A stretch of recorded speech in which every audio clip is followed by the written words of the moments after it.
After shift, it was nearly midnight when Sarah locked up the diner for the night. The air was heavy with the chill of late autumn, and the distant hum of streetlights buzzed faintly in the silence.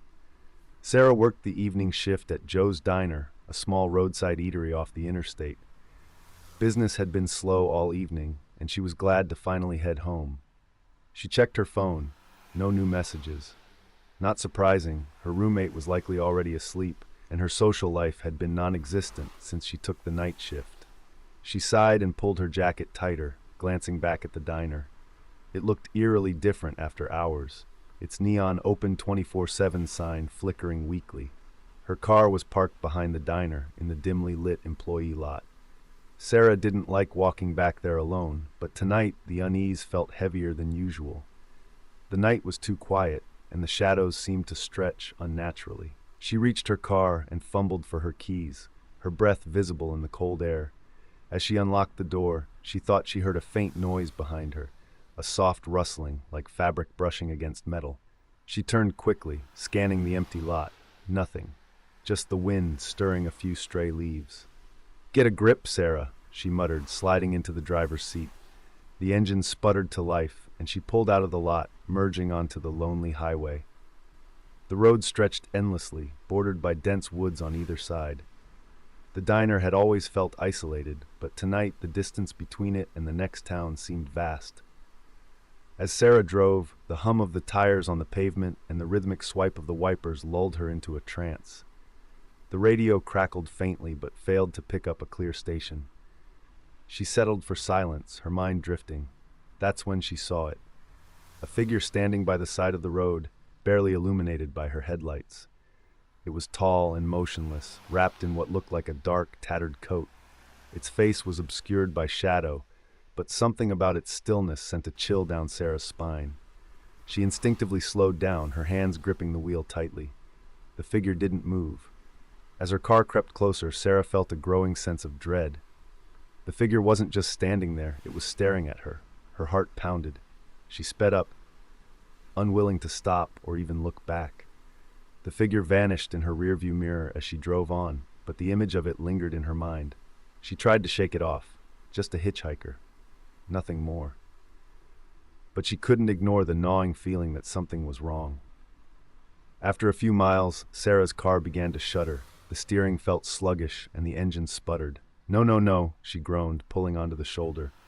The car stalled, leaving her in the middle of nowhere, beside, surrounded by darkness. She checked her phone. No signal. Fantastic. Sarah popped the hood and stepped out into the cold night. The engine hissed faintly, but she couldn't make sense of what was wrong. As she stood there, the hairs on the back of her neck prickled. She wasn't alone. The feeling was undeniable, like someone was watching her from the woods. She spun around, her breath catching in her throat. At first, she saw nothing but trees and shadows. Then, just beyond the tree line, a pair of eyes gleamed faintly, reflecting the moonlight. "Hello?" she called, her voice trembling. The eyes didn't blink, they just stared. Heart pounding, Sarah backed toward her car. She climbed in quickly, locking the doors. The feeling of safety was fleeting. She could still feel those eyes on her, even with the doors locked. Suddenly, a loud thud shook the car. Sarah screamed, spinning around to look through the back window. Nothing. Her breathing was rapid now, her hands trembling as she gripped the steering wheel. She tried the ignition again, desperate to get away. The engine groaned, but didn't start. Another thud. This time from the roof. Sarah froze. Tears welled in her eyes as the realization set in. Something was on top of the car. The roof creaked under the weight of whatever was up there. A scraping sound followed, like nails or claws dragging across the metal. Sarah's mind raced. She didn't dare move, didn't dare breathe. Then, a face appeared in the driver's side window. It was the figure from the roadside, but now it was much closer. Its face was pale, almost luminescent, with hollow, sunken eyes that seemed to bore into her soul. Its lips curled into a grotesque grin, revealing jagged, yellowed teeth. Sarah screamed, scrambling for the passenger door. She threw it open and bolted into the woods, her only thought to escape. Branches tore at her skin as she ran, her breath ragged and desperate. She didn't look back, too afraid of what might be following. The darkness was disorienting, and soon she was hopelessly lost. A sound stopped her dead in her tracks. It was a low, guttural growl, impossibly close. Slowly, she turned her head. The figure was there, standing among the trees, its grin wider now, almost inhumanly so. Its tattered coat fluttered in a wind that didn't exist, and its hollow eyes seemed to glow. Sarah stumbled backward, tripping over a root. The figure moved closer, its movements unnatural, like it was gliding rather than walking. "Stay away!" She screamed, clawing at the ground to get up, but it was too late. The last thing she saw was its face descending toward hers, that twisted grin filling her vision.